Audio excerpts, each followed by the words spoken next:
Muito bem.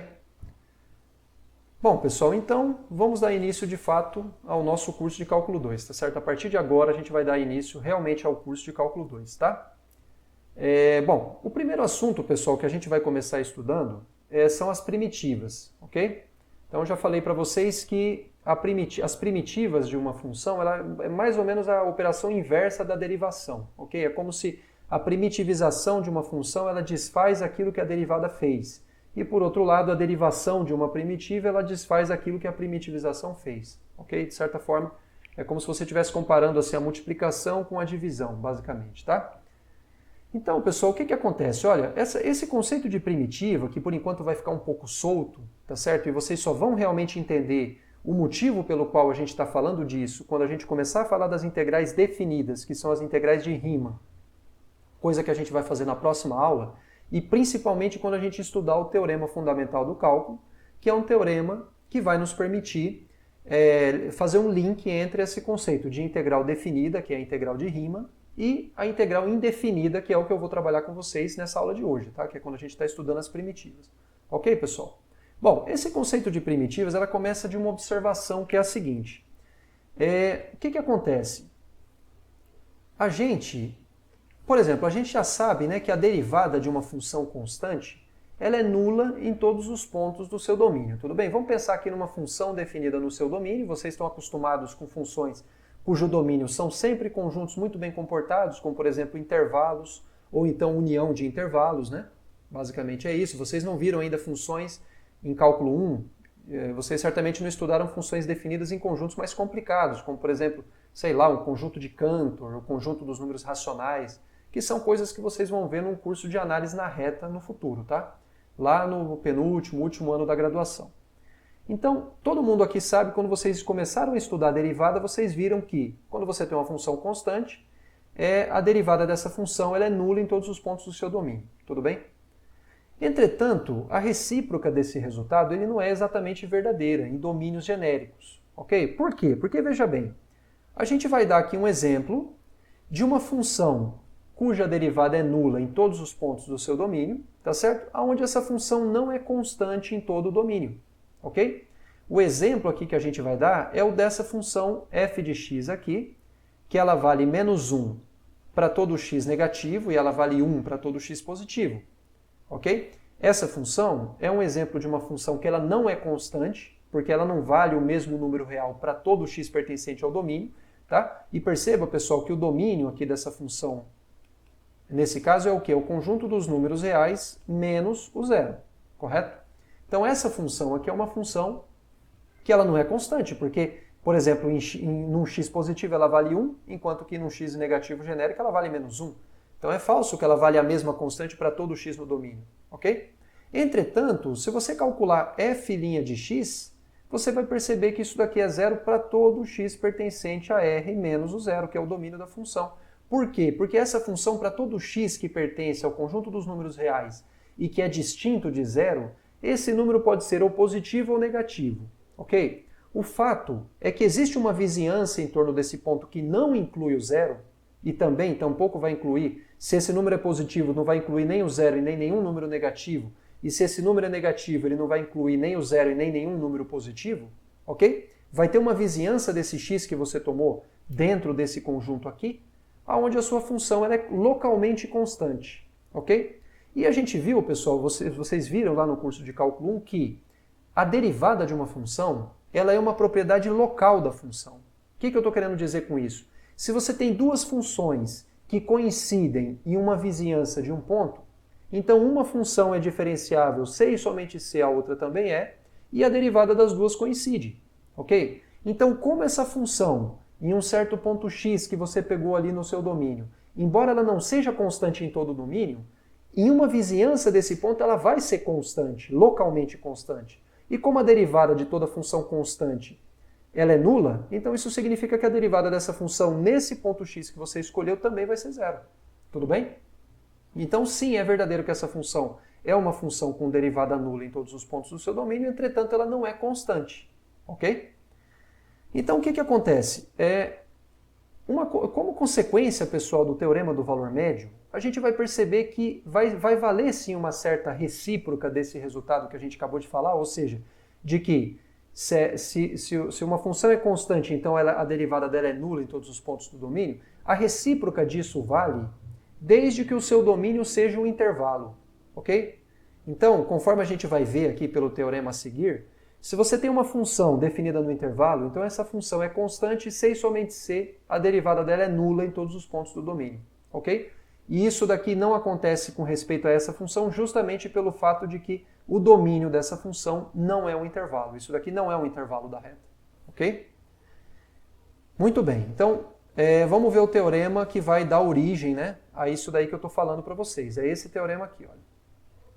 Então esse teorema fala o seguinte: suponha que você tenha f uma função contínua e um intervalo da reta, ok? Seja f uma função contínua no intervalo da reta. E vamos supor que essa função ela é diferenciável em todos os pontos do interior desse intervalo. E além disso, vamos supor que a derivada dessa função é nula para todos os pontos pertencentes ao interior desse intervalo i, ok?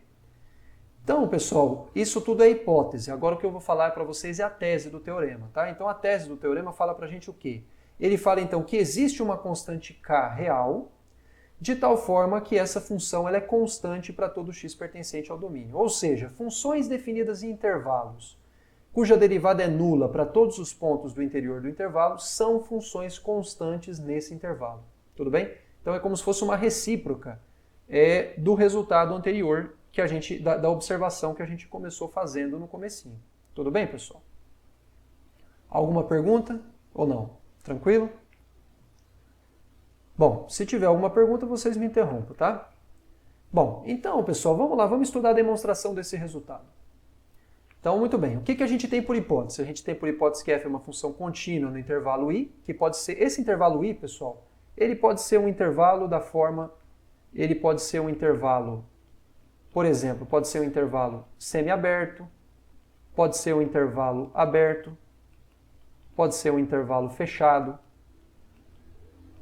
ok? Pode ser um intervalo semifinito, tanto aberto quanto fechado de um lado, ok? E assim por diante, tá? A gente não aborda todas as possibilidades, eu falo simplesmente que ele é um intervalo, tá?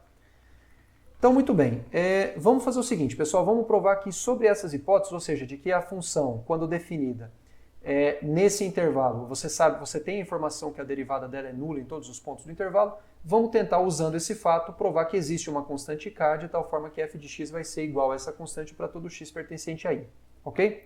Bom, como é que a gente vai fazer isso? Vamos pegar um x0, um ponto genérico desse intervalo i, tudo bem? Um ponto que pertence a esse intervalo.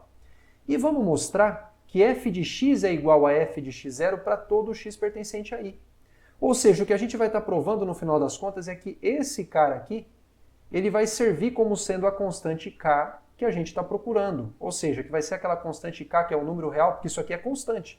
Isso daqui depende apenas do x0 que a gente fixou, mas como o x0 está fixo, isso aqui é um número real que não depende mais de x. Ok? E aí a gente vai provar que f de x é igual a essa constante para todo x pertencente ao intervalo. Tudo bem? Bom, então vamos lá. A gente vai fazer assim, vamos pegar x, um elemento genérico de i, que seja diferente de x0, ok? Então o que acontece, pessoal? Quando você olha aqui, você tem o intervalo, a gente pegou um certo x0,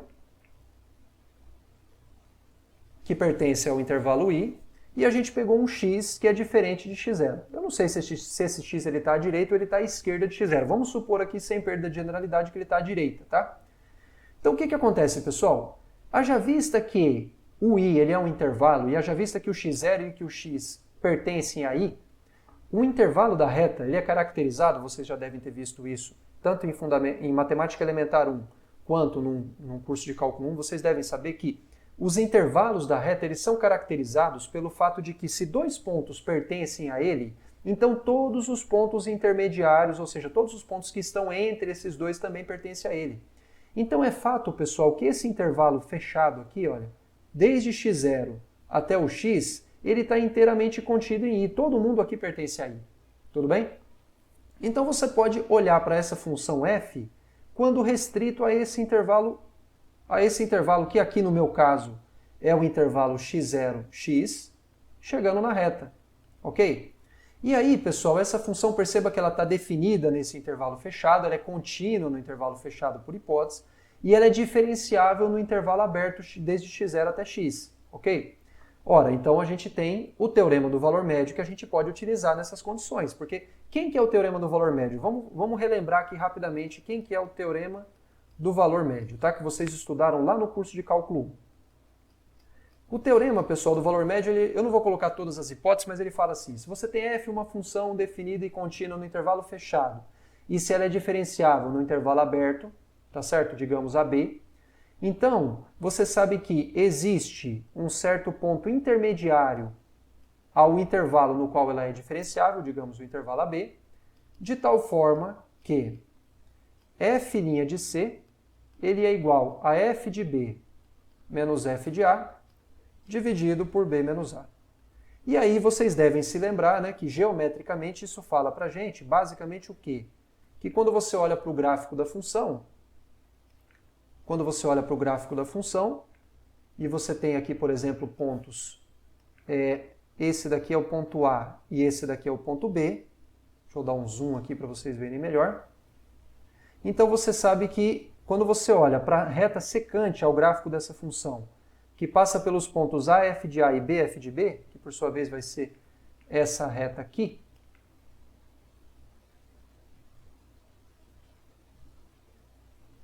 bom, vai ser mais ou menos essa reta aqui. Vocês sabem que existe uma reta paralela a essa daqui que tangencia o gráfico dessa função. E essa reta ela vai tangenciar o gráfico dessa função justamente num ponto C, tá certo? Que está entre A e B. Você sabe que existe um ponto C, que no nosso caso aqui seria mais ou menos esse cara aqui. Esse daqui mais ou menos seria o nosso ponto C, tá certo? Onde você sabe que a reta tangente ao gráfico de f, que passa pelo ponto CF de C, é essa reta que ela é paralela a essa reta secante aqui que eu desenhei, tá? Meu desenho não está lá muito bom, mas acho que deu para compreender e vocês acredito que já consegui puxar pela memória quem que é o teorema do valor médio para vocês, tá? Então esse que é o teorema do valor médio. Então, pessoal, se a gente aplicar o teorema do valor médio a essa função, né, quando restrito a esse intervalo aí, a gente vai perceber o seguinte, a gente vai perceber que existe um certo ponto intermediário entre o x e o x0, ponto esse que aqui a gente está denotando por x barra, então vai existir um certo x barra aqui entre os dois, tá certo? De tal forma que f' de x barra vai ser igual a f de x menos f de x0 dividido por x menos x0, ok? E aí é claro que se eu passar esse x menos x0, que estaria dividindo aqui e passar para lá multiplicando, ele vai aparecer nessa posição aqui. Tudo bem, pessoal? Só que tem uma coisa, esse x barra, por conta de estar no intervalo entre x e x0, e haja vista que esse intervalo entre x0 e x, ele está contido no intervalo i, então esse x barra certamente pertence também ao intervalo i. Só que por hipótese, f' de todos os pontos do i, de todos os elementos do interior de i, dá zero. Então isso daqui vale zero. Ok? Isso daqui vale zero. Então por isso que eu posso substituir isso daqui por zero. E foi o que a gente fez aqui. E aí a gente percebeu que isso aqui vezes zero vai dar zero e, portanto, f de x menos f de x0 é igual a zero. Ou seja, no final das contas, a gente provou o quê? A gente provou que f de x é igual a f de x0 para todo x pertencente ao intervalo, tá certo? E por esse motivo, a gente provou que a função f é uma função constante. Ou seja, quando você está restrito a um intervalo, a mensagem que é para ficar para vocês é o seguinte, f ela é constante se e somente se a derivada dela é nula em todos os pontos do seu domínio, contanto que o domínio seja um intervalo. Tudo bem, pessoal? Muito bem. Para que esse resultado vai ser importante para a gente? Ele vai ser importante para a gente por conta desse corolário aqui, olha. Esse corolário fala o quê? Que se você tiver f e g, duas funções contínuas num certo intervalo i, e as derivadas dessas funções, elas são iguais para todo x interior ao intervalo i, ou seja, você está tratando de duas funções cujas derivadas são idênticas em todos os pontos do interior de um certo intervalo i, então você sabe que existe uma constante k de tal forma que g de x é igual a f de x mais essa constante para todo x pertencente a i. Ou seja, a sua função g ela é uma deslocada da função f com respeito ao eixo y. Desculpa, com respeito ao eixo x. Ok? Por quê? Porque uma se escreve, elas são iguais a menos de uma constante. O desenho delas o gráfico é basicamente o mesmo. Você só vai ter que transladar para cima ou para baixo um deles para obter o outro. Ok, pessoal? E aí, por que isso aqui realmente é um corolário do teorema anterior? Bom, veja bem, se você tem f e g nessas condições aqui, tá certo? Se você definir a função h de x, que é a função g de x menos f de x, perceba que essa função, por ser a diferença entre duas funções contínuas no intervalo i, ela também vai ser contínua, tá certo? Por ser a diferença entre duas funções diferenciáveis no interior do intervalo i, essa função h também vai ser diferenciável no interior do intervalo i. E além disso, quando você for calcular a galinha, né, de x para todo x pertencente ao interior de i, eu vou denotar o interior de i assim, tá? Interior de i. Quando você for calcular isso aqui, vai dar o quê? Ora, a derivada de uma diferença é a diferença das derivadas. Vocês já aprenderam isso no ano passado. Então isso daqui vai ser g' de x menos f' de x. Como a gente está supondo que isso aqui é igual para todo x no interior, isso aqui vai dar zero. Ou seja, essa função h, ela está naquelas condições do teorema anterior. Por quê? Porque ela é uma função contínua no intervalo i, diferenciável no interior de i, e a derivada dela é nula para todos os pontos do interior do intervalo. O que isso aqui significa? Isso aqui significa que h é uma função constante. Existe uma constante k de tal forma que h de x é igual a essa constante para todo x pertencente ao i. Ou seja, mas isso aqui no final das contas, quando você olha para a definição, se você passa o f para o outro lado, você vai perceber que g de x vai ser igual a essa constante mais f de x para todo x no domínio, e é justamente o que a gente quer provar. Ok, pessoal? Então, o que é para ficar na cabeça de vocês é que, quando você está restrito a um intervalo, duas funções que têm derivadas iguais, elas diferem a menos de uma constante. Na verdade, elas são iguais a menos de uma constante. Ok, pessoal? Tudo isso, vocês podem pensar, poxa, mas e daí? O que tem a ver isso com primitiva, com integral? O que isso tem a ver? Isso daqui, pessoal, é pura e simplesmente uma observação para que a gente possa definir o conceito de primitiva e a gente entender que realmente quando você acha uma primitiva de uma função, você na verdade quando você está procurando uma primitiva de uma função, você tem que olhar não para uma função, mas sim para uma família de funções que são iguais a menos de uma constante. Tudo bem, pessoal? Então agora sim eu consigo definir com vocês o que é uma primitiva de uma função. Tá legal? Então vamos definir o que é a primitiva de uma função. Bom, então, definição. Imagina que você tenha f uma função definida no intervalo i, tá certo? Então, uma primitiva dessa função f minúscula nesse intervalo i é uma função... O que é uma primitiva dessa função f minúscula nesse intervalo i? Ora, vai ser uma função f maiúscula definida também nesse intervalo, tá certo? Cuja derivada coincida com a f de x para todo x em i. Então perceba, a primitiva de uma função f minúscula é uma função cuja derivada é ela, tá certo? É uma função f maiúscula cuja derivada dela vai ser igual a f minúscula, tá certo? Então é por esse motivo que quando você, de certa forma, se você olha para a derivada de uma... Quer dizer, quando você primitiviza uma função f minúscula, você vai obter uma função cuja derivada é a própria f minúscula, ok? Percebeu que, tal como a gente definiu, se você sabe que f maiúscula é uma primitiva de f minúscula, então se você derivar a primitiva de f minúscula, você vai obter justamente a f minúscula, ok? É por esse motivo que a primitivização e a derivação são duas operações inversas uma da outra, porque se você primitiviza uma função e depois você deriva a primitiva, você chega na própria função com a qual você partiu. Tudo bem? Então, isso que é uma primitiva de uma função, tá? Uma primitiva de uma função é nada mais do que uma função cuja derivada dá aquela primeira, ok? Então vamos ver exemplos aqui. Possivelmente não tenha ficado muito claro, né? Então os exemplos aqui, sem dúvida, vão nos ajudar. Então, primeiro exemplo. Por exemplo, a função f de x igual a x ao quadrado sobre 2, ela é uma primitiva da função identidade f de x igual a x, em R. Tá? Por que ela é uma primitiva? Sempre, pessoal, quando a gente fala que uma função é uma primitiva de uma outra, sempre tem que ficar claro com respeito a qual intervalo que essa função é a primitiva daquela outra função. Tá? Isso sempre se dá em intervalos. Quando não se coloca, é porque está subentendido quem que é o intervalo com respeito a qual você está tomando a primitiva de uma função. Tudo bem? Então essa função aqui, pessoal, x ao quadrado sobre 2, ela é uma primitiva da função identidade, que é f de x igual a x. E por quê? Ora, porque, vamos lá, para f maiúscula, que é essa função, ser uma primitiva dessa função aqui, então tem que valer que a derivada de f maiúscula tem que dar a função f minúscula. Ok? Vamos verificar se realmente isso é verdadeiro? Pois bem, quando a gente deriva essa função aqui, que é a função f maiúscula, como é que a gente deriva isso aqui? Bom, o meio ele vai sair para fora da derivada, né, que vocês já aprenderam isso, e a derivada de x ao quadrado vai ficar o quê? 2 vezes x. Então isso aqui vai ficar 2 vezes x dividido por 2. E aí esse 2 vai embora com esse 2, e no final das contas f' de x é o próprio x, para todo x minúsculo, tá? Para todo x pertencente ao conjunto dos números reais. E perceba que isso daqui é justamente f de x. Então, realmente, f maiúscula é uma primitiva de f minúsculo.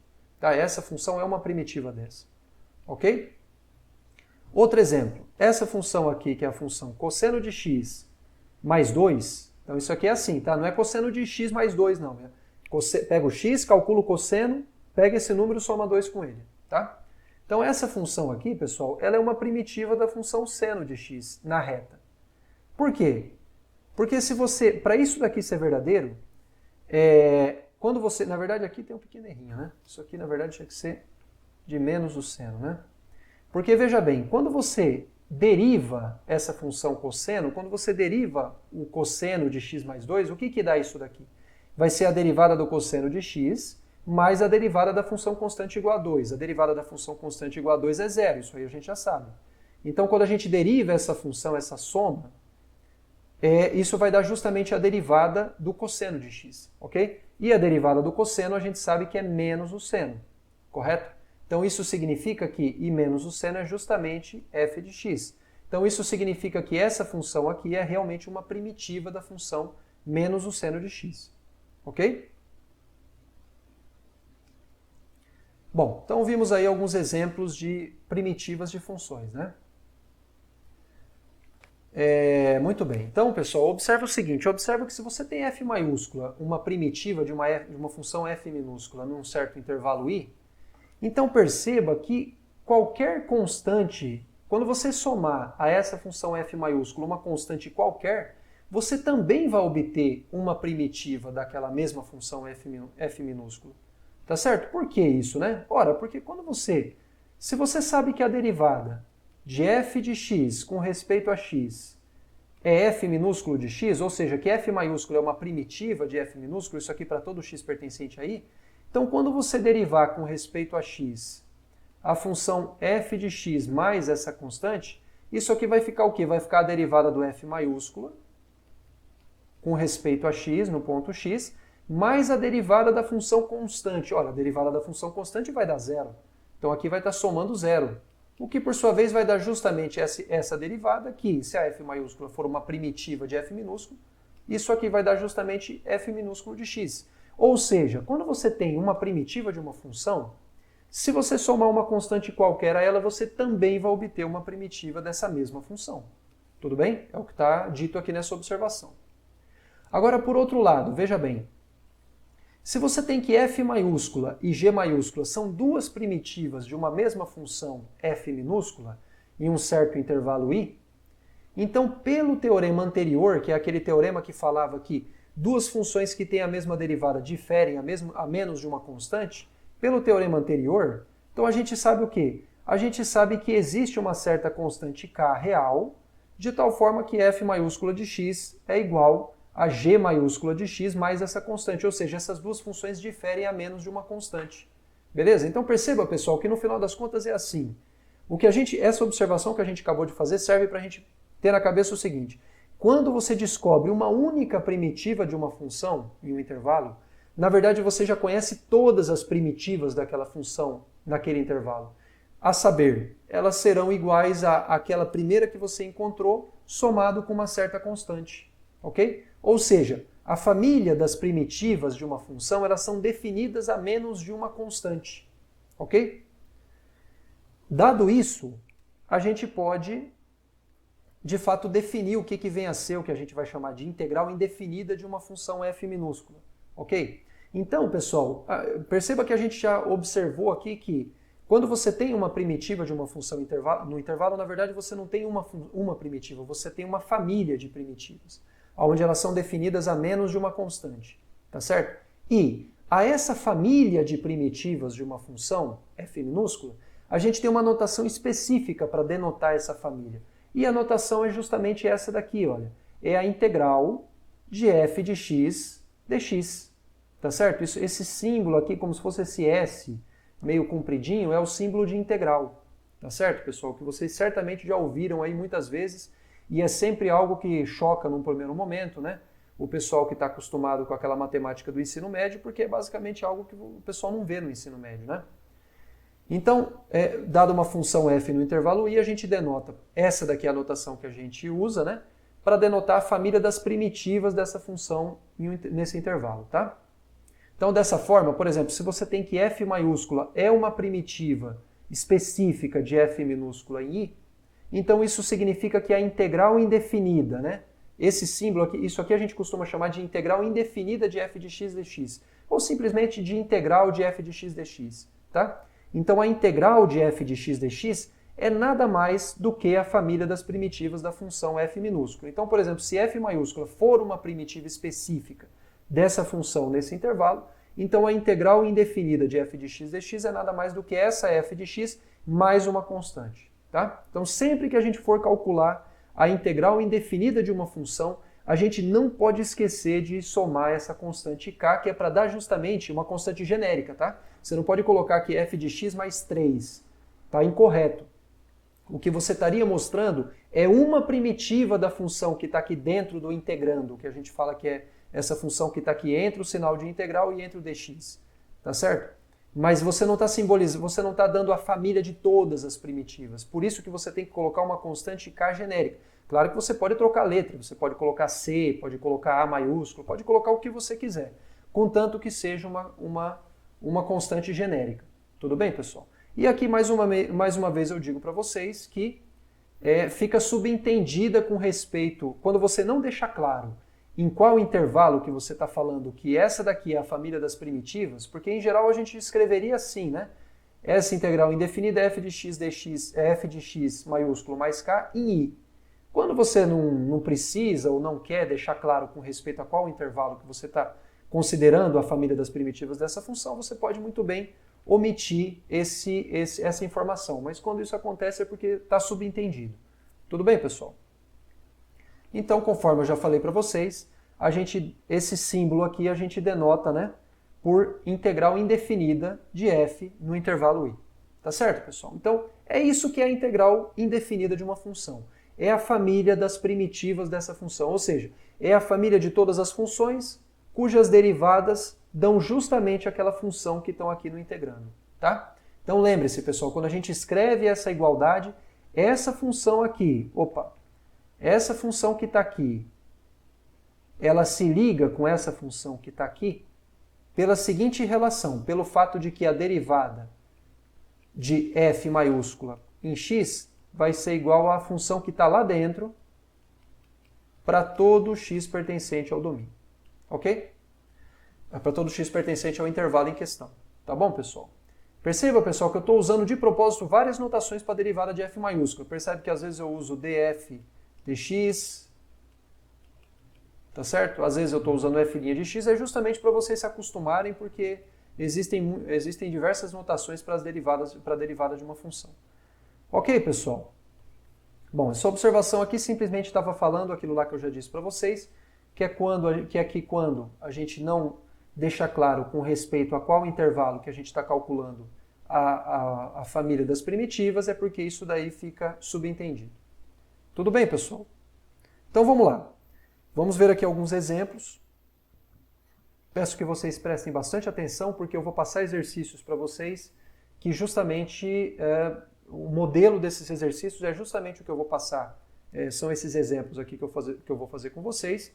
E além de tudo, pessoal, no meio aqui desses exemplos, eu já vou acabar passando algumas regras de integração, algumas regras gerais aí de integração de certas categorias de funções, ok? Então fiquem atentos. Por exemplo, suponha que a gente queira calcular a integral de x ao cubo dx, ou seja, a integral indefinida de x ao cubo dx. Olha, antes, pessoal, de sair fazendo conta, que é importante também saber fazer conta, tá certo? Isso é uma parte muito importante do curso, mas não é só isso. Vocês têm que saber do ponto de vista teórico o que é que a gente está buscando, o que simboliza isso, tá? Lembre-se, o que vai estar do lado do sinal de igualdade, do lado direito aqui do sinal de igualdade, vai ser a família de todas as primitivas dessa função que está aqui dentro da integral, que é o integrando, ok? Como não está claro com respeito a qual intervalo que a gente está calculando essa integral indefinida, subentende-se que isso aqui está acontecendo no domínio de definição dessa função, que no final das contas é o conjunto dos números reais, que não deixa de ser o intervalo, ok? Então, pessoal, como é que a gente calcula isso aqui? Olha, é assim, perceba que se você calcular a derivada com respeito a x de x a quarta sobre 4, isso aqui vai dar 4x ao cubo vai dar 4x ao cubo dividido por 4, correto? Esse 4, 1 sobre 4 vai sair para fora da derivada.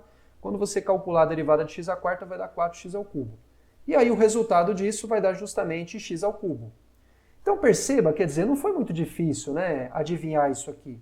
Porque vocês já sabem, né, por aquela regra do tombo, né, que o pessoal costuma chamar, da derivada, que quando você calcula a derivada de x ao cubo, vocês sabem que isso aqui, aliás, quando você calcula a derivada de x à quarta, isso aqui você vai produzir um x ao cubo. Isso aqui vai dar justamente 4x ao cubo.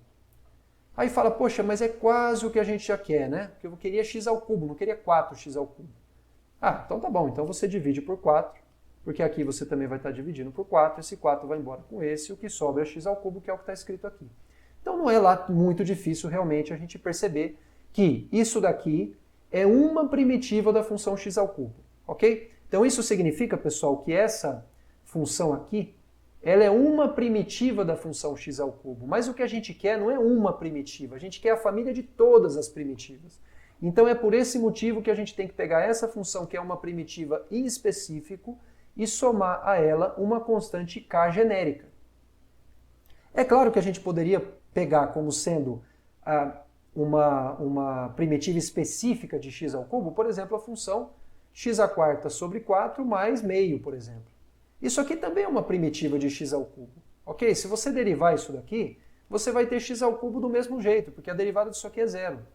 Então a gente até poderia também escrever isso aqui como sendo x à quarta sobre 4 mais meio, que é uma primitiva em específico, e depois somar uma constante genérica. Ok? Mas é claro que essa daqui não é a forma mais econômica, mais simples de você escrever uma primitiva genérica. Está errado? Não está errado. Isso aqui está perfeitamente correto. Mas não é a forma mais simples. É muito mais simples quando você toma como essa constante aqui sendo zero, por exemplo. Você não precisa dessa constante aqui. Quando você faz o k varrer todos os números reais, uma hora essa constante vai ser igual a meio mais qualquer outra constante também. Tá certo? Quando você faz as duas varrer o conjunto dos números reais, você vai continuar varrendo todas as constantes no final das contas. Então a gente opta por considerar a primitiva mais simples possível, que no caso é justamente essa daqui. Tudo bem, pessoal? Muito bem, vamos ver aqui um outro exemplo, esse agora um pouco mais genérico, que vai nos dar de fato uma regra geral para calcular algumas primitivas, tá? Imagina agora, pessoal, que a gente queira calcular a integral indefinida de x elevado a alfa dx, quando alfa é um número diferente de menos 1. Tá? Porque quando x dá 1, quando o alfa é exatamente igual a menos 1, vai dar problema nessa regra aqui que a gente vai colocar. Bom, o que a gente sabe?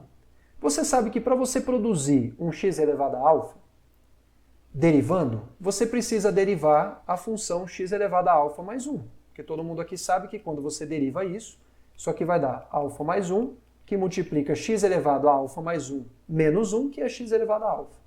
Mas você não quer uma primitiva da função alfa mais 1 vezes x elevado a alfa. Você quer uma primitiva da função x elevado a alfa. Ora, então se aqui eu estivesse derivando essa função quando dividida por alfa mais 1. Aqui eu também estaria dividindo por alfa mais 1. Isso ia cancelar com isso e eu ficaria com x elevado a alfa.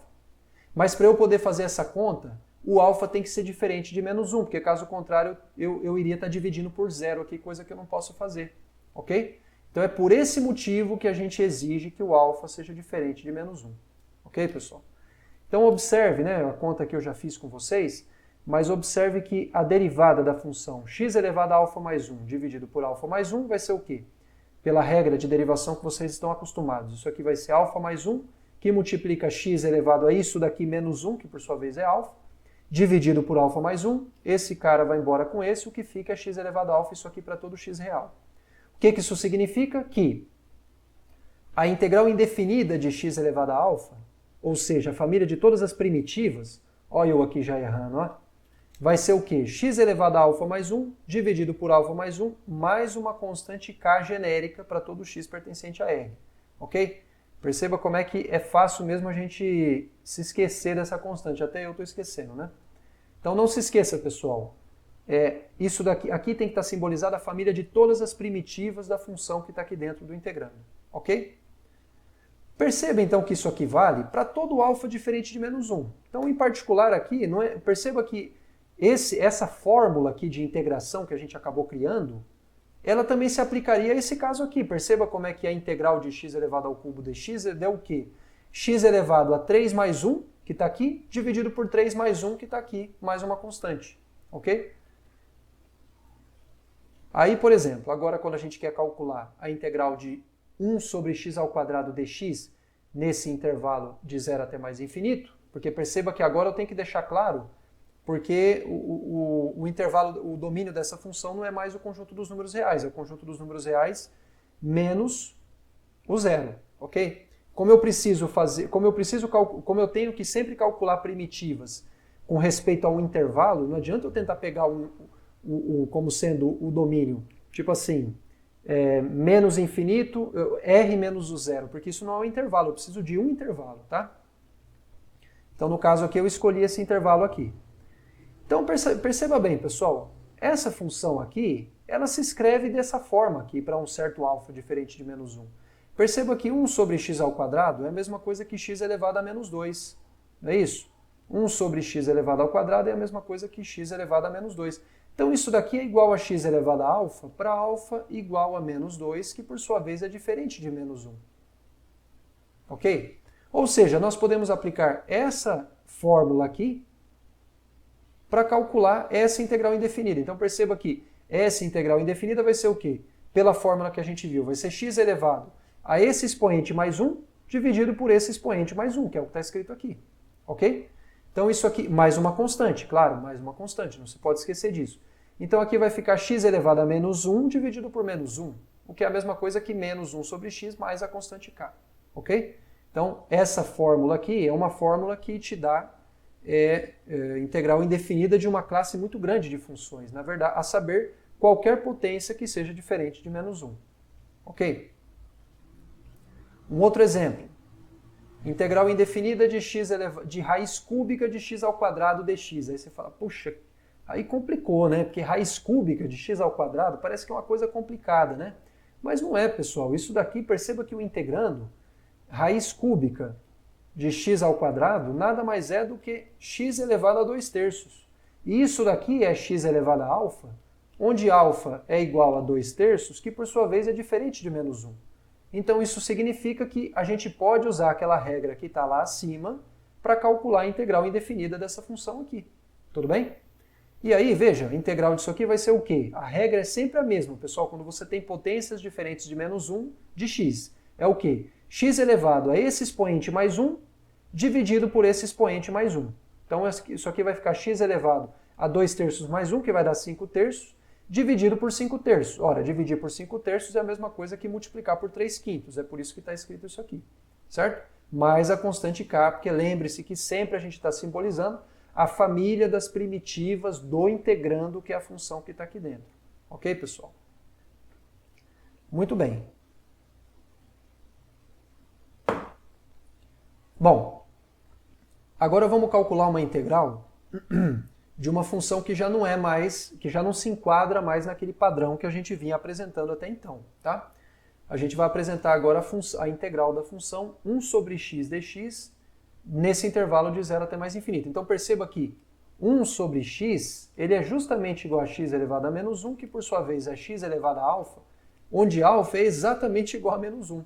Então não adianta eu querer falar que a integral de 1 sobre x dx vai ser igual a x elevado a menos 1 mais 1 dividido por menos 1 mais uma constante, que isso aqui vai estar errado, porque aqui vai dar zero no denominador. Isso aqui daria x elevado a zero dividido por zero. Tá certo? Isso aqui não está definido, isso aqui é uma indeterminação matemática, vocês já devem ter visto isso. Então a regra aqui, pessoal, é outra, ok? Para a gente calcular essa derivada aqui. O que a gente precisa fazer? Aqui, pessoal, a gente precisa perceber que a derivada da função ln de x, vocês já estudaram isso, é justamente 1 sobre x para todo x positivo, ou seja, para todo x no domínio da função ln, ok? Ora, então, dado isso, isso significa então que a função ln de x é uma primitiva da função 1 sobre x, ok? Ou seja, a integral de 1 sobre x dx é justamente igual ao ln de x mais uma constante k nesse intervalo de 0 até mais infinito. Ok, pessoal? Então, é assim que a gente... Quando você tem a integral de x elevado a alfa, onde alfa é exatamente igual a menos 1, então a família dessas primitivas é o quê? ln de x mais uma constante k nesse intervalo aqui de 0 até mais infinito. Ok? Muito bem, pessoal.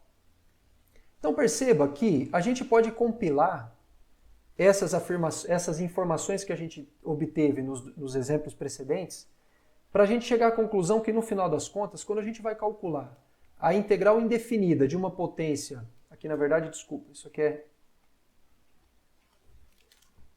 aqui na verdade é x elevado a alfa, quando você estiver calculando a integral de x elevado a alfa dx, então isso vai ser igual a x elevado a alfa mais 1 dividido por alfa mais 1 mais uma constante k, se o alfa, que é a potência, for diferente de menos 1, e isso vai ser ln de x mais uma constante k, se o alfa for exatamente igual a menos 1. Ok, pessoal? Então, para as potências de x, essas são as duas possibilidades. Ok? Muito bem, pessoal. Vamos continuar então, né? Bom, então o que a gente já viu até o momento? Grosso modo, pessoal, o que a gente já viu até o momento é essa regra de integração aqui. Então a gente já viu que quando você tem uma função definida no intervalo e você conhece uma função cuja derivada dá ela, então você fala que essa função f maiúscula, né? Ela é uma primitiva daquela primeira, tá certo? A gente já viu que as primitivas são definidas a menos de uma constante, porque se você conhece uma primitiva de uma função, na verdade você conhece todas, porque elas diferem a menos de uma constante, ok?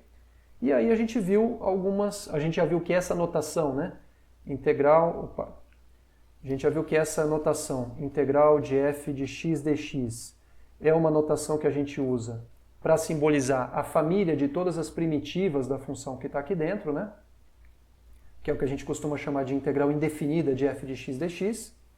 E aí, por fim, a gente viu uma série de exemplos, e entre eles, eu diria que esse daqui, que nos dá justamente uma regra de integração para funções que são potências de x. Seja essa potência um número diferente de menos 1, onde a regra nos fala que a família das primitivas é dada por essa forma, ou então quando o expoente é exatamente igual a menos 1, onde a primitiva, no caso, vai ser ln de x mais uma constante. Ok, pessoal? Muito bem. Então vamos continuar justamente vendo agora uma outra regra de integração também bastante útil. Tudo bem, pessoal? Por exemplo, se você estiver querendo calcular a integral indefinida da função exponencial de x, só que você tem um alfa multiplicando x, onde esse alfa é um número qualquer diferente de zero. Então aqui poderia ser integral indefinida de e elevado a 2 vezes x, integral indefinida de e elevado a x sobre 3, por exemplo. Ok? Qualquer coisa desse tipo, né?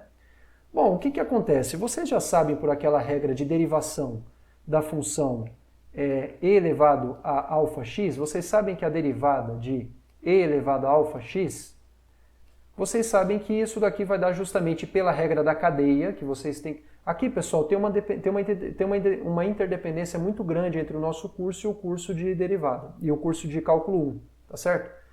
Porque, em particular, a gente precisa muito usar a regra da cadeia. Vocês vão perceber que uma certa regra aqui de integração, que a gente vai ver que a regra de integração por partes, ela é como se fosse a contrapartida da fórmula de derivação do produto, ok? Então é frequente a gente citar coisas que vocês viram no curso de cálculo 1. Perceba que eu já citei o teorema do valor médio, ok?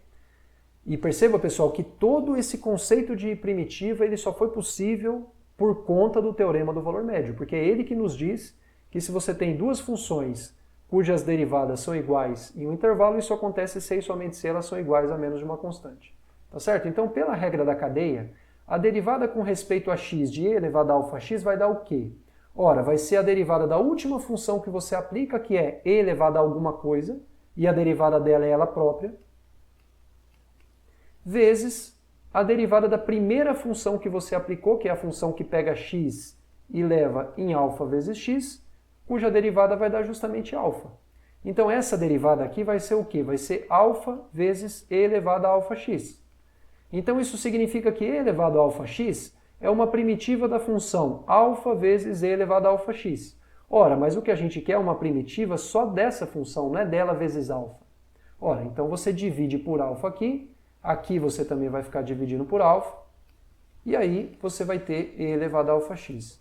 Então por esse motivo, pessoal, como a derivada de e elevado a alfa x dividido por alfa dá justamente e elevado a alfa x, então no final das contas a família das primitivas de e elevado a alfa x vai dar o quê?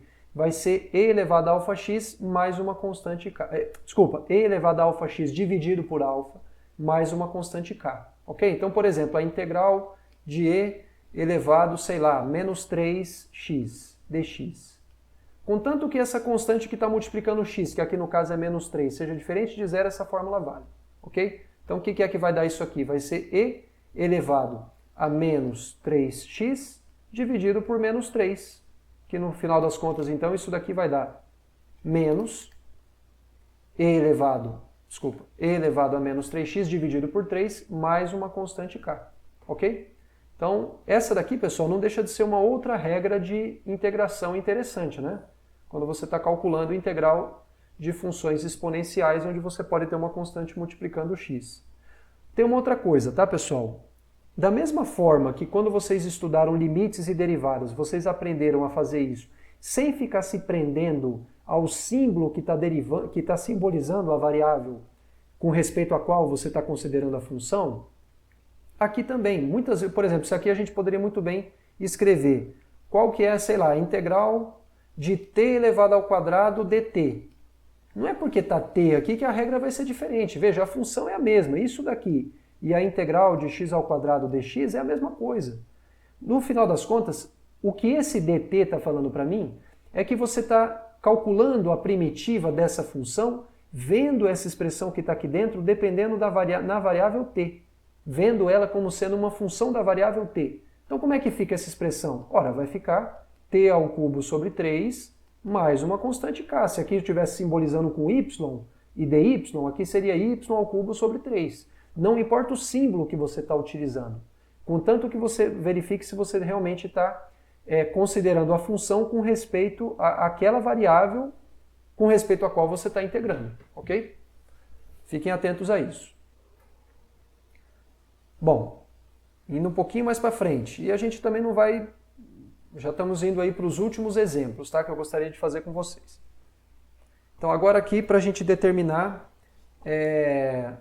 Aqui, pessoal, a gente, na verdade, é muito interessante esse ponto, porque talvez seja a primeira oportunidade que vocês vão ter de resolver algo que vocês vão ter que resolver muito ainda ao longo do curso, quando vocês estiverem estudando um curso de equações diferenciais ordinárias, que é justamente uma equação diferencial ordinária, ok?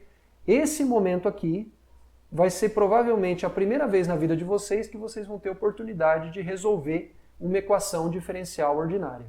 O que é uma equação diferencial ordinária? Ora, vocês estão acostumados a estudar, tanto aí no curso de matemática elementar que vocês fizeram, quanto no ensino fundamental e médio, equações algébricas, tipo assim, sei lá, ax ao quadrado mais bx mais c igual a zero. Ora, isso daqui é uma equação algébrica na variável x, ok? Vocês estão acostumados a resolver equações onde a sua incógnita é um número real, que você pode testar se quando você substituir a variável em questão por esse número real, ele verifica ou não a equação, ok? Agora, o que acontece? A gente também, depois que estuda o conceito de derivada, e vocês já fizeram isso, a gente pode estudar o que a gente chama de equações diferenciais. O que é uma equação diferencial? Não vou me aprofundar aqui, tá? Vou só falar grosso modo para vocês terem uma ideia do que é. Uma equação diferencial é basicamente uma equação. O que é uma equação? Uma igualdade entre duas coisas, cuja incógnita é uma função, ok? E você perceba que o nome que a gente está usando é equação diferencial. Por que o nome diferencial? Por quê? Da mesma forma que quando você considera equações algébricas, você considera potências de uma variável, tá certo? X elevado a n mais, sei lá, 3x elevado a menos 2 vezes n igual a 0, por exemplo. Da mesma forma que aqui a maneira como como a incógnita se manifesta na equação é em termos de potência dela, aqui a forma como a variável se apresenta, lembrando que a variável aqui de uma equação diferencial ordinária vai ser uma função da reta na reta, ou de um subconjunto da reta na reta, a forma como ela se apresenta na função, na equação, é por meio de suas derivadas. Então as derivadas da função, da incógnita, vai fazer a vez das potências da incógnita em equações algébricas que vocês já estudaram. Então, por exemplo, isso daqui é uma equação diferencial, tá certo? Aonde a incógnita aqui é a função y que depende de x. Nessa expressão aqui está subentendido que o y depende de x. O correto mesmo seria a gente escrever dy dx aplicado no ponto x igual a x ao quadrado. Isso aqui para x pertencente a r. Mas a gente não costuma escrever para x pertencente a r. A gente simplesmente fala que isso aqui acontece em r, subentendendo-se que a gente espera encontrar uma função y da reta na reta, de tal forma que a derivada dela em qualquer número real x vai ser igual a esse número ao quadrado. E isso vai ter que valer para todo x pertencente a r. Tá bom? Aí você fala, poxa, mas como é que a gente vai resolver uma coisa dessa, né? É só você perceber o seguinte, pessoal, o que você quer? A gente quer encontrar uma função y que dependa de x, cuja derivada com respeito a x seja igual a uma certa função, que no caso aqui é x ao quadrado, poderia ser qualquer outra coisa. Ora, mas vamos parar para pensar. Essa função y, que vai ser a solução dessa equação da qual a gente está falando, o que você está pedindo dela? Você está pedindo que a derivada dela seja justamente igual a isso aqui. Ora, então isso significa que essa função y, ela vai se relacionar com essa função que está aqui do lado direito, pelo fato de que a y vai ter que ser uma primitiva de x ao quadrado. Ora, porque se para a derivada dela ser igual a x ao quadrado, isso significa que a y é uma primitiva de x ao quadrado. Ou seja, para que a sua função y, que depende de x, ela verifique essa equação aqui, é necessário o suficiente que essa função y seja uma primitiva de x, seja uma primitiva dessa função aqui. Ora, mas então, no final das contas, toda e qualquer primitiva de x ao quadrado que você colocar no lugar da função y vai servir como sendo uma solução. Então, na verdade, aqui a gente não vai ter uma solução dessa equação, a gente vai ter uma família de soluções.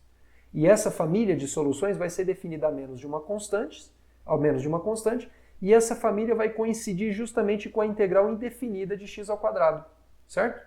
E aí a integral indefinida de x ao quadrado a gente já sabe calcular, é x ao cubo sobre 3 mais uma constante k. Então, essa família de funções é o que a gente chama de solução dessa equação diferencial ordinária. Ok? Percebeu que a nossa solução aqui não foi uma equação, não foi uma função, foi uma família de funções definidas a menos de uma constante k. Tudo bem? Muito bem. Agora, imagina agora que a gente queira fazer uma coisa um pouquinho diferente. A gente vai ser um pouco mais específico. Perceba que aqui no exemplo anterior, a gente estava resolvendo apenas essa equação. dy dx igual a x ao quadrado na reta. Então a gente estava procurando por uma função y cuja derivada na reta seja igual à função x ao quadrado. Certo? Agora a gente está com na verdade não é exatamente uma equação diferencial ordinária. É um problema de valor inicial. Por que é um problema de valor inicial? Um problema de valor inicial é o que a gente costuma chamar de um conjunto formado por uma equação e algumas condições iniciais, tantas quantas forem necessárias para você conseguir encontrar uma única função que seja a solução do problema, ok? Essa equação aqui é uma equação, a gente diz uma equação de primeira ordem. A gente poderia escrever essa equação como sendo assim: y' de x igual a x ao quadrado e o valor inicial é y de 0 igual a 1. Isso aqui é a mesma coisa, tá? É a mesma coisa. Isso daqui, pessoal, é o que a gente chama de um problema de valor inicial. Por quê? Porque além de uma equação diferencial ordinária, a gente também tem o que a gente chama de uma condição inicial. O que é uma condição inicial? É um valor específico que a sua função vai ter que satisfazer num certo número, num certo ponto do seu domínio. Então aqui, quando a gente está procurando por uma solução dessa equação, a gente está procurando não apenas para uma função cuja derivada é dx ao quadrado, até porque a gente viu que existem infinitas delas, mas de fato a gente está procurando para aquela uma, e vai existir apenas uma, de tal forma que quando você aplicar ela no zero vai dar exatamente 1. Então, dentre todas essas soluções dessa equação diferencial ordinária, apenas uma delas vai satisfazer essa condição inicial. Tá certo? Então, para a gente resolver esse problema de valor inicial, o que a gente faz? Primeiramente, a gente resolve essa equação diferencial ordinária, essa EDO, a gente costuma abreviar isso como sendo EDO, equação diferencial ordinária, tá certo? Quando a gente resolve esse EDO, a gente já viu que o conjunto das soluções é justamente x ao cubo sobre 3 mais uma constante, porque a gente já fez isso no exemplo anterior. Mas agora a gente está procurando para dentre todas essas infinitas funções que nós temos aqui, a gente está procurando por aquela única que quando você calcular ela no zero vai dar exatamente 1. Então perceba, pessoal, que essa condição aqui, que é a condição inicial que a gente dá, ela vai determinar de maneira única a constante k e dessa forma, de maneira única, aquela função para aquele valor de k que a gente vai encontrar, que quando a gente colocar esse valor de k aqui vai nos dar a única função que, além de satisfazer a equação diferencial ordinária, ou seja, além de satisfazer a EDO, no ponto zero ela vai valer 1. Tudo bem? Como é que a gente determina exatamente quem que é essa constante k aqui? Ora, a gente sabe que para a função, para y de x satisfazer essa EDO, ela tem que se escrever dessa forma. Tem que ser x ao cubo sobre 3. Só que agora a gente tem uma outra informação para essa y. A gente sabe que essa y, num ponto zero, vai ter que por um lado valer 1, porque é isso que a gente pede no problema. Só que por outro, como o y é igual a x ao cubo sobre 3 mais uma constante k, onde a princípio a gente não sabe quem que é essa constante, quando você aplicar isso no ponto zero, você vai obter o quê? 0 ao cubo sobre 3 mais k. Então, e isso daqui é igual a k. Ou seja, aquela função que você está procurando, que é a solução desse problema aqui, vai ser justamente aquela uma que se escreve dessa forma, quando k é igual a esse cara aqui, k igual a 1. Portanto, essa função aqui é que é a solução que você está procurando. X ao cubo sobre 3 mais k. Essa função, se você perceber, ó, olha só, quando você calcula y' de x, isso aqui vai dar o quê? Derivada dessa função que respeita a x vai dar 3x ao quadrado sobre 3 mais 0, porque quando você deriva 1 com respeito a x vai dar 0, então isso aqui é x ao quadrado. Ou seja, essa função verifica realmente essa equação aqui. E além disso, quando você calcular y de 0, onde y é essa expressão, isso aqui vai dar o quê? Vai dar 0 ao cubo sobre 3 mais 1, que é igual a 1. Então realmente y de 0 é igual a 1, que é justamente o que você queria que fosse satisfeito aqui. Então realmente essa função aqui é aquela que satisfaz esse problema de valor inicial. Tudo bem? Muito bem. Agora a gente vai complicar um pouquinho mais. A gente vai agora resolver, o que a gente fez até o momento foi resolver uma equação diferencial ordinária, ou seja, uma EDO de primeira ordem, porque envolve apenas derivadas de ordem 1 da função incógnita, e agora a gente vai resolver uma equação diferencial ordinária de segunda ordem, ou seja, uma equação, uma EDO, que envolve derivadas segundas da incógnita, que no caso é a nossa função y, ok? Só que tem uma coisa. Ao passo que para você conseguir determinar de maneira única uma solução de um problema de valor inicial de primeira ordem, para isso você precisava apenas de uma condição inicial, que no caso era y de 0 igual a alguma coisa, Como a nossa equação aqui é de segunda ordem, ou seja, envolve derivada segunda, vocês vão perceber que nós vamos precisar não apenas de uma condição inicial na função y, mas também de uma condição inicial na derivada da função y. Então a gente vai ter que ter dois dados para você conseguir determinar de maneira única uma única função que satisfaz esse problema aqui. Caso contrário, você iria encontrar uma família. Se você só desse uma condição inicial, você iria conseguir uma família de funções que depende de uma constante que satisfaria essas duas primeiras coisas. E se você não desse nem sequer isso daqui, você conseguiria uma família de funções que dependeria de duas constantes, que teria 2 graus de liberdade, que verificaria de maneira genérica essa equação aqui, tá? Então, muito bem, vamos começar devagarinho, que vocês vão ver, pessoal, que pode parecer um pouco complicado, mas não é, tá? É basicamente o mesmo procedimento que a gente já fez no exemplo anterior, só que a gente vai ter que aplicá-lo 2 vezes, tá? Então, veja bem, vamos olhar primeiramente para a equação. Esquece as condições de contorno e vamos olhar para a equação em si, para a EDO em si. Isso daqui é o quê? D2y dx no ponto x igual a x mais 1. Isso aqui subentende-se, tá, pessoal, que é para todo x pertencente a R, porque como não está escrito nada, subentende-se isso. E aí, para a gente resolver essa equação, o que você precisa? Olha, perceba uma coisa. Y, 2 linhas de x, igual a x mais 1. Perceba que y, 2 linhas de x, isso aqui é a mesma coisa aqui. Você pega o y, deriva uma vez. Aí você pega essa função aqui, deriva de novo, e aplica em x, não é isso? Vocês não aprenderam que y, 2 linhas de x é igual a derivada da derivada de y em x? Vocês viram isso lá quando vocês estudaram derivadas de ordem superior no curso de cálculo 1, vocês viram isso, tenho certeza, ok? Então perceba uma coisa. O que eu estou pedindo de y? Eu estou pedindo que a sua derivada seja tal que a derivada dela seja essa função. Ora, o que a gente está pedindo, no final das contas, veja, se a derivada de uma função for igual a uma outra, então o que você está pedindo é que essa função que está aqui dentro da derivada que você está calculando, que no caso é y', você está pedindo que ela seja uma primitiva de x mais 1, certo? Ou seja, y 2 linhas de x é igual a x mais 1, se e somente se a derivada de y é uma primitiva de x mais 1.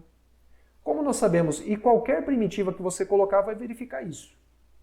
Então, no final das contas, a gente sabe que existem infinitas funções, que são justamente as primitivas de x mais 1, que vão ser tais que quando você derivar ela vai dar x mais 1. Ok? Então, o que a gente está procurando no final das contas, a gente ainda não vai achar de cara quem que é y de x.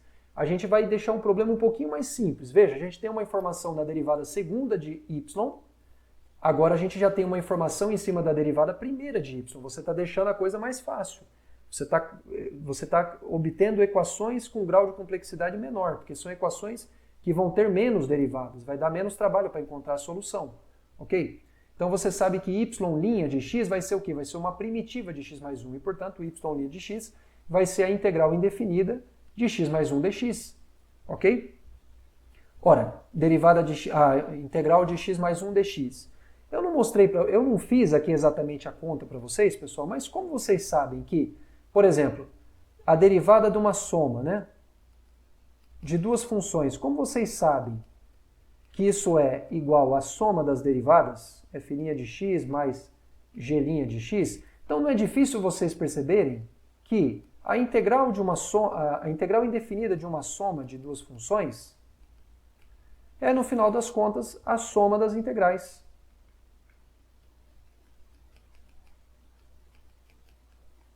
Ok? Já daria para provar isso com o que você já sabe. Então, no final das contas, para você primitivizar x mais 1, isso aqui vai ser o quê? Você primitiviza essa função, a primitiva de x vai ser o quê? X ao quadrado sobre 2, primitiviza a função constante igual a 1. Ora, a função constante igual a 1, a primitiva dela vai ser x, porque a derivada de x dá 1. E é claro que x é a primitiva mais simples que existe para a função constante igual a 1. Então, uma primitiva genérica de x mais 1 vai ser o quê? X ao quadrado sobre 2 mais x mais uma constante. Ok? Isso daqui é uma primitiva genérica da função x mais 1. Então, perceba, pessoal, que a gente achou quem que é y' de x a menos de uma constante k1. Então, eu não sei exatamente quem que é a derivada da solução do meu problema. O que eu sei, a informação que eu tenho, é que essa derivada ela é igual a x ao quadrado mais x mais uma constante k1. Quem que é a constante k1? Ainda não sei, a gente vai descobrir agora. Como que a gente vai descobrir quem que é essa constante k1 que vai me dar exatamente quem que é y' de x, para que eu possa apurar um pouco mais e descubra um pouco melhor quem que é realmente a derivada dessa função que a gente está procurando, que no caso é y de x. Ora, utiliza essa condição de contorno aqui, olha. Essa condição de contorno não fala para mim que y' de 0 é 0? Ora, então y' de x, por um lado, é igual a x ao quadrado mais x mais k1. Por outro lado, isso daqui é... Por outro lado, quando você aplicar no zero, isso dá zero. Então perceba que y' de 0, por um lado, é 0 ao quadrado mais 0 mais k1, que é o que está escrito aqui, e por outro ela é igual a zero, porque é uma informação que eu tenho a priori no meu problema. Ora, isso daqui dá justamente k1, ou seja, o que a gente chegou? Chegou à conclusão que a constante k1 tem que ser zero. Ou seja, eu ainda não sei quem que é a minha y de x, que é a solução do meu problema. Mas o que eu tenho certeza absoluta é que a derivada dela é essa daqui. Isso eu tenho certeza absoluta. A gente tem certeza absoluta que a derivada da minha solução é x ao quadrado sobre 2 mais x. Ok? Muito bem, pessoal. Então o que a gente sabe aqui da nossa função é que a derivada dela seguramente é x ao quadrado sobre 2 mais x. Ora, mas então, se a y' de x é x ao quadrado sobre 2 mais x, então isso significa que a y vai ser justamente uma primitiva dessa função aqui. E desde que ela seja qualquer primitiva, essa igualdade vai ser satisfeita. Então essa informação fala para mim o quê? Fala para mim que y de x é justamente x ao cubo sobre 6, porque quando, veja, aqui quando você calcula, pessoal, quando você calcula a primitiva, né,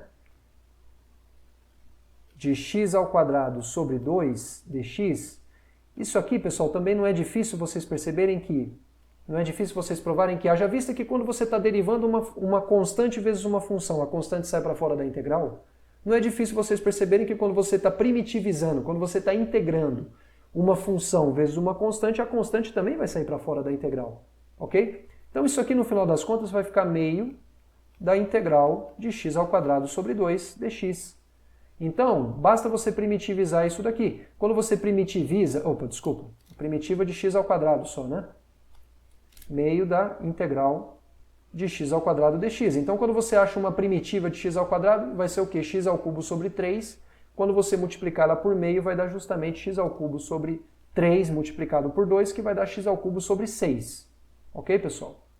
Então, essa daqui é uma primitiva dessa daqui, enquanto que x ao quadrado sobre 2 é uma primitiva dessa daqui. Ok? Claro que eu preciso somar uma constante k2, porque qualquer função que se escreva dessa forma vai acertar que a derivada primeira dela vai ser isso. Só que tem uma coisa, eu tenho uma outra informação do meu problema de valor inicial que a gente ainda não usou, que é o fato de que y de 0 é 1. E a gente vai usar essa informação para descobrir quem que é esse k2 aqui.